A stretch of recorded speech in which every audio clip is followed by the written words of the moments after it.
All right, man. Let's talk about this report, or maybe this is a rumor. Says New Orleans Saints may be planning, and I said this yesterday. After the Saints made that trade with the Eagles, they may be planning to make Detroit Lions an offer they cannot refuse for the number two pick, and they're not trading up to number two to get a defensive player. I say that right now. They trading up to number two to get a quarterback. You know what I'm saying? So let's talk about it. Check out Detroit Lions Talk playlist. Thumbs up the video, share the video, subscribe to the channel. And subscribe button is the bell icon button. Hit all notifications, increase your chance, get notifications. We go live or drop a video. Okay. It says that on Monday, news broke the New Orleans Saints traded the 18th, number 18, 101, 237 in the 2023 first round pick and the 2024 second round pick to Philadelphia Exchange for 16, 19, 109, 194 in the upcoming 2022 draft. All right.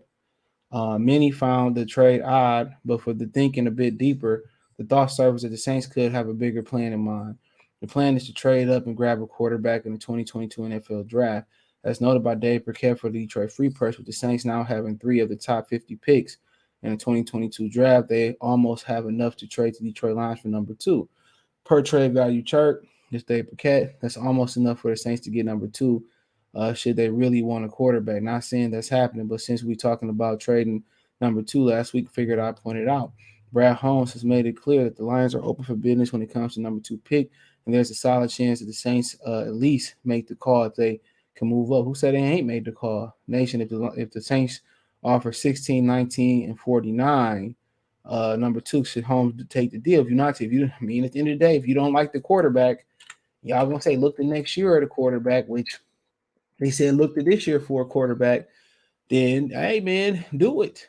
Like I said before, Detroit been doing the same shit for years, man. You know, when they were playoff teams, they was picking down there in the 20s, they was taking offensive linemen, they was taking defensive line, all these different things, bro. Like I said before, only three quarterbacks I'm taking in this draft is Carell, Willis, and Strong. That's it. I haven't seen Zappy, so I can't speak on Zappy yet, but them the only three quarterbacks that I'm taking in this draft. And like I said, they want to continue talking about defense. I keep telling y'all, Detroit defense was really good this year, especially playing with that lame duck offense and terrible defense and terrible injuries on defense. They had a good defense the year they played Dallas in the playoffs, and they should have won. You want to say they got cheated off Pettigrew? So be it. But Matthew Stafford didn't put up no points. Well, Golden Tate and Calvin Johnson and Joy Bell and Reggie Bush and I think Erica Ebron was on that team. I mean, come on. You know, the defense did the end of the job. But the scary thing about the defense next year is what's gonna happen is what it's gonna boil down to is that turnovers. I don't think they're gonna be able to get the turnovers that they got um last year. And it's hard to duplicate, especially in years in a row to get those turnovers. They got a lot of timely turnovers last year. So, like I said, if they want to turn around and that's what they want to do, and we look at the picks in a second, fine. I don't care no more, bro. I done sat here for so many drafts and watched them fuck up draft after draft after draft, and everybody was excited about last year's draft. Fine, cool, but we ain't seen enough dividends from the draft picks. Amar Ross St. Brown and Penny Sewell, great picks. But still didn't have no bearing on the win and losses. For real, they won 3 wins. They won, I think, 3 wins the year before. If New Orleans like a quarterback like that, I'm pretty sure Sean Payton probably still consulting them and all that. If New Orleans like a quarterback that much to move up, and they can move up, I mean, we look at the thing, not necessarily got to move up to Detroit.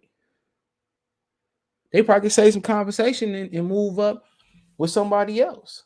So, like I said before, Detroit, everybody's talking about the quarterback's not that good, and people might be getting like quarterback fever, like, ladies get baby fever when they hold a newborn or a toddler. I feel you. Well, all I'm saying is I look at Bryce Young, I don't think he that good. I look at CJ Stroud, I don't look at that, I don't think he that good. We gotta wait to see what Jaden Daniels do in LSU, but ain't none of the dudes that was there that made helped make Joe Burrows a stud. None of them there neither. I think one of the dudes that did it, he was the offensive coordinator down in Carolina. He ain't even there no more with the Panthers. He ain't even there. So I mean, I said before, what else you want from Malik Willis? Character, arm. He more of a passer than a runner. Can run with speed. Can run with power. Can got a rocket arm. Some footwork issues and arm talent. Accuracy issues a little bit. That's linked to his mechanics. Okay, you look at Matt Corral. Great at what you really want from great at what you really want from what Dan Campbell want. Maybe not had a maturity, but everybody mature different. Got a dude that's great at play action, great at RPO, great short to intermediate. Got a good arm. I want to say great like Carson Strong or Malik Willis, but got a really good, terrific arm to get it down there. In pro day, he stood, flat footed and let his torso. He flicked it 60 yards. I mean, you know, only big thing with him is footwork, some mechanics, and also, he just be a little bit late throwing a deep ball a little bit. That's it, and that can be corrected. You look at Carson Strong. To me, best mechanics in here. People say he can't run. I said Tom Brady still winning without running. You know what I'm saying? So you don't necessarily got to run, but Carson Strong got some great mechanics. Best of them, one of the best arms what are you talking about? Just power and accuracy. He got Malik Willis beat. Talking about mechanics and could he read defenses a little better? Yeah. Some time where he threw great throws to beat the safety when he could have made easier throws to beat, to beat one-on-one coverage. But in a year playing the air raid offense, averaging 70% passing and only throwing 5, 6, 7 interceptions, bro. That's impressive. Them only three I'm taking. I would say Carson Strong was healthy. He'd be the best quarterback. He's the best quarterback overall if one for the knee. It's not even close. Like Malik Willis can run and all that, but like I said, who the last running quarterback to win the Super Bowl? Because Mahomes can run, but he's not a running quarterback.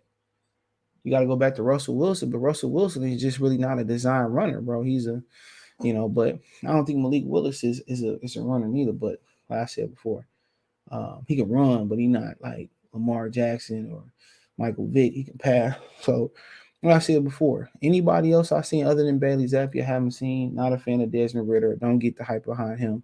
Um, not Kenny Pickett. He's solid. Just I rather stay away from that. And whoever else out there, but it's the only three that should be draftable and be drafted high or on the Lions board. But you say, well, the New Orleans got 16. Here you go, right here. They have 16. They have 19. And they say 49. Hold on, my bad. Hold on. I was seeing the full order yesterday. Here we go. So right here we 16, 16, 19, 49. So you'll lose the number 2 overall pick. You'll drop to 16. You'll have 19. You have 32. You have 3 first round picks. Then you pick up another first round pick at 49, but you got one at 34. Now, the other interesting thing about this, it says almost enough, right? Almost enough. You still have cap room. Think about that for a minute. You still have cap room, and you could say, you can look at the other picks too, real quick. But you still have cap room. Say we say whatever they got, 98, in the third round. So, I mean, you can go next year and get a pick out of them next year if you wanted to. So, when you look at their roster, real quick, you can take it a step further, right? You can take it a step further on this roster. So let's see if they depth chart probably down right now. Nope, it's up. Shit. Detroit's depth chart, they take that shit down like it's the Secret Service. So hold on. So you look, maybe you can poach a player out of here. You know what I'm saying? Not sure, who would they, be interested in. Maybe you can poach somebody out of here and offensively they don't have a lot. Um, Marquez Callaway, Mike Williams to come back, Marcus Davenport. I mean, I don't know if you want to poach anybody from here. Michael Jenkins, he retired. I think Marcus, could you poach Marshawn Lattimore from there because they may not want to pay him no more? I mean, maybe so, But other than that, they really don't have nothing like there. They traded. They gonna looking for Charlie Gardner Johnson to step up. Look for him to step up. So I don't know. If you want anything over there or would they be available to move. And what if they said, well, we could move Mike Williams, hey, give you a number one guy, maybe not the speed you're looking for, but you know, um, looking at it, if you made the deal, let's say you threw a fourth round pick in next year or whatever, or a third round pick in next year in the future, right? I mean, that'd be good. But I'll tell you this: if Malik Willis, whoever they take, if he becomes what people think he may become, or I may think he become, um, then the Lions are in a lot of trouble, bro. Yeah, in a ton of trouble, But unless they have a good draft, so something to be something interesting about. But you get the Lions a ton of picks to rebuild depth. I mean, down there you can end up with a receiver. You can still end up with a quarterback. Corral. You still can, later on, you still can end up with Carson Strong. You still can end up, let's say, David and John Boy at 49 or John Michie, another receiver, something like that. You can end up with Jordan Davis, possibly. You might end up with Jermaine Johnson. I don't think he's going to slide down there. I mean, just looking at the board, you end up with an offensive tackle. There's a lot of offensive linemen down there. End up with a guard. You can end up with Drake London. You can end up with Devin Lloyd.